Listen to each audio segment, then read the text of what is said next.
Kwanza napenda kumshukuru Mwenyezi Mungu, napenda kushukuru makocha wangu kutokana na hauwezi kuongea kwenye interview kabla ya mechi, lakini mkono wangu kulia nilikuwa na injury, ndio maana watu wameniona. Kwa hiyo ni mchezo, kuna kushinda, kudraw na kupoteza. Kwa hiyo mimi niinuka kwa mshindi, nimpongeze mpinzani mwenzangu. Nimeonyesha mchezo mzuri, ingawa nilikuwa na injury muda mrefu, lakini sijaonyesha kwenye ulingo. Unaona aya ndio maana kwa siungi ngumi, nilikuwa jabu la tupi na vizia. Kutoka alikuwa na injury, ndio maana kwa mwingi sana jabu. Kwa mpinzani alikuwa dhaifu sana. Mpinzani kwa maana kapiga ngumi nyingi kwa kwenye gadi. Yaani kila kitu nafanya ulingo, natembea, nasimama, napiga, natembea. Kwa hiyo yani hamna cho nizidi ile kuchunga mbuzi na ng'ombe kwa upugu. Katika raundi za mwanzoni mpinzani alikuwa anaonekana anajaribu kuscore ama kuskopia, aliyakuwa akiwa anabeba mashabiki walikuwa nakanga sana chipsi akipiga ngumi. Ile ilikuwa inakuchukua namna gani kichwani? Ile kwa nchi kutoka mimi na sisi sana kona yangu. Simfikiri shabiki anataka kupiga kelele, kapi kupiga kelele lakini umeondoka na losi. Kwa mimi kwa siko changu ndio kwanza nimetaka kwenda kumsoma, kuangalia usimata na nguvu kutoka mimi na injari. Kuna manga niko makini sana kumsoma mpinzani adui yangu na mpigaje, na ndio maana raundi ya kwanza, raundi ya pili ya tatu kasikaanguka.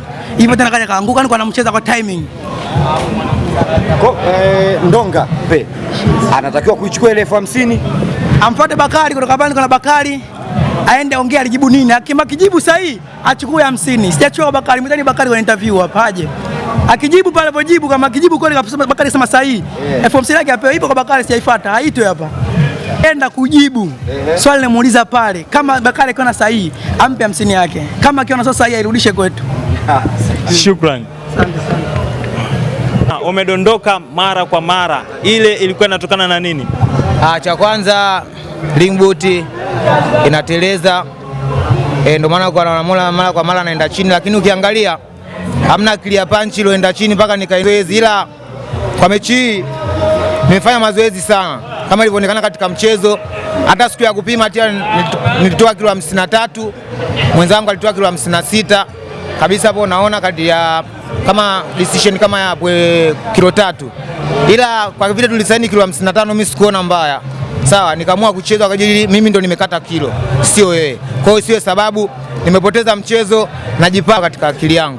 Ni fiziko ya mchezo nilikopo nao, lakini viatu pia vimechangia kutokana na viatu vipya, sinajua sijazoea kuvichezea, ila isiwe sababu. Najipanga. Uko tayari kurudiana naye? Najipanga, niko tayari kurudiana naye. Upepo upo, ila nguvu kama ulivyokuwa unaona mpinzani alikuwa amenizidi nguvu. Kiukweli hata aliona mchezo, aliona kwamba mpinzani amenizidi nguvu. Ila katika tekniki na akili ya mchezo nimecheza vizuri, nimeonyesha uvumilivu wa hali ya juu, nimemaliza raundi zilizokuwa zinahitajika zote. Na nina imani sio hapa, nitazidi kuonyesha zaidi ya hichi. Naishukuru Azam TV kwa kunipa kuleta media katika 1, 2 na 3 tunaonekana sasa hivi. Tunashukuru Azam TV kwa kutuonyesha vijana kama sisi ambao tupo nyumbani hatuna ajira, tuendelee kufanya vizuri na tuendelee kusapotiwa. Shukrani.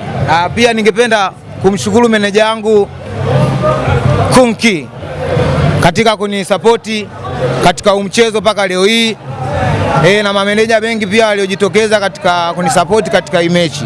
Nashukuru sana pamoja na pia nimesahau.